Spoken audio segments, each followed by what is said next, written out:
mercats financers estan sent afectats per aquesta irrupció del coronavirus a la Xina. Mercats financers que a principis d'aquest any 2020 havien registrat augments i aquests augments ara s'estan compensant amb les caigudes provocades per aquest brot, aquesta epidèmia del coronavirus.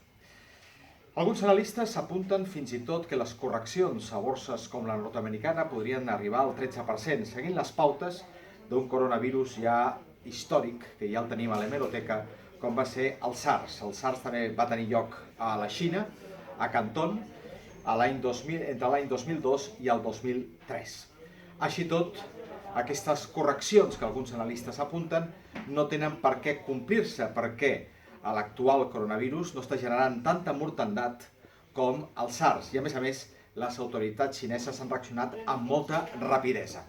Per tant, correlació entre el SARS i l'actual coronavirus pel que fa als mercats financers, incerta, no té per què complir-se les mateixes dades que amb el SARS. A més, cal afegir que Bloomberg ahir emitia una notícia conforme el govern tailandès, fent una combinació amb retrovirals, ha aconseguit certs avanços pel que fa a la contenció d'aquest nou coronavirus.